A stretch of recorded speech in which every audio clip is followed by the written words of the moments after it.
Welcome back to Comic Book Historians. I'm Alex Grand. Go ahead and click on that medium rare juicy red subscribe button down below. Now today we're talking about magicians. Now comic books are often seen as a gateway to the otherworldly. Well, magicians, especially modern day stage magicians, were accomplishing this effect as far back as the late 19th and early 20th century. Now, the ability to bestow wonder is something that is seen in four very specific Platinum Age magicians that influenced the early comic books. I call them the four Magi of Comics. We have the Great Blackstone, Leon Mandrake, Harry Houdini, and Alexander, the one who knows.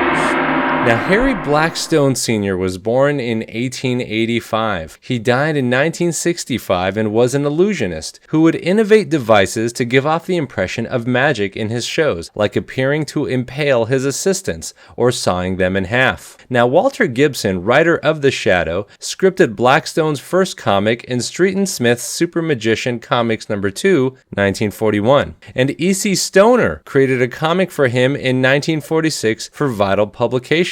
Now, some may know E.C. Stoner as the African-American cartoon illustrator who created the Planters Peanuts character, who also sported the magician top hat. Now, back to Blackstone the Magician, he was also mentioned in EC Comics, who did a comic for him for one single issue.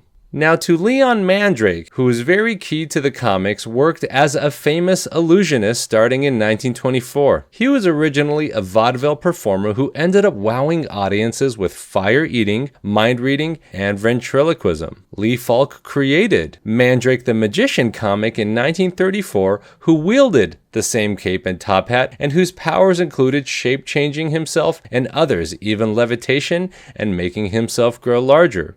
Now, although Lee Falk has denied a literary connection between Leon Mandrake and Mandrake the Magician, the comic, I think it's very evident to all that both the name and the visuals are identical. Now, as a reader, we were never sure if Mandrake the Magician had genuine powers, or if we or the characters in the story were merely getting hypnotized to think this stuff was actually happening. But regardless, he often gets billed as the first superhero caped crusader in comics. Now, Fred Guardineer modeled Zatara, another magician hero, after Mandrake in Action Comics 1, 1938, where it debuted another superhero character that was also caped, Superman.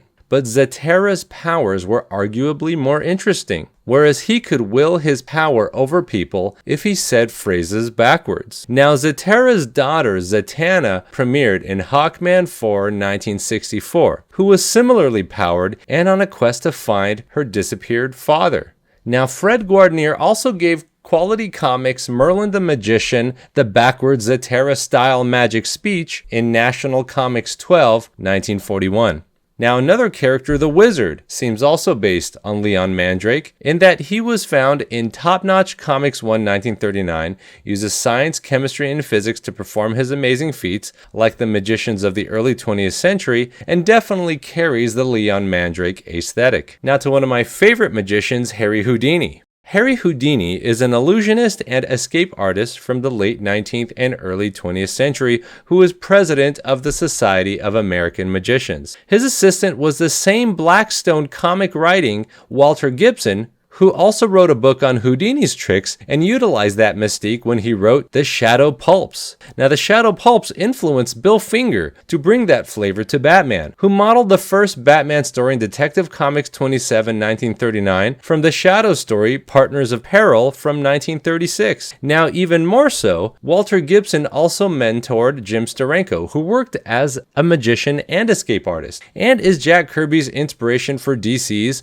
Mr. Miracle. Now, Alexander, the one who knows, was born in 1880. He was known as a mentalist, famous for his psychic readings of his audiences as well as stage mechanisms for magic. Some consider him the real-life precursor to Chandu the Magician, a fictional character from a radio show and a film in 1932. His backstory, much like Dr. Doom, the Green Llama, and Iron Fist, is that Frank Chandler, an American, goes to India, to the east, to train with a yogi, and returns as Chandu with mystical Eastern powers like illusion and teleportation. But he also inspired the origin of Doctor Strange, created by Steve Ditko and Stan Lee, an American who goes to the East and comes back with enchanting, mystical Eastern powers. Aesthetically, though, he clearly also plays a role in the creation of Sargon the Sorcerer by Wentworth and Purcell, and his empowering Ruby of Life from All American Comics 26, 1941. Now, Ibis the Invincible, created by Bob Kingett for Fawcett Comics, Wiz Comics 2, 1940, was a 4,000-year-old prince with the Ibby stick who had the same look and gimmick. Kardak was from Top Notch Comics 1, 1939 for MLJ, was a magician who traveled east and gained genuine mystic powers, who sports the same turban, which played as a symbol of Eastern knowledge. Magar the Mystic, recreator of souls, has a turban imbued with genuine Eastern supernatural powers found in Egypt in Timely's Red Raven Comics 1, 1940, which certainly follows in the mold of Alexander. Ironically, one of his abilities is to summon or recreate the souls, including another magician archetype, Harry Houdini himself. With all the advancement in both science and science fiction, it's easy to forget how important the early magicians were to an audience's sense of both wonder and the otherworldly. But that sense of fascination with the exotic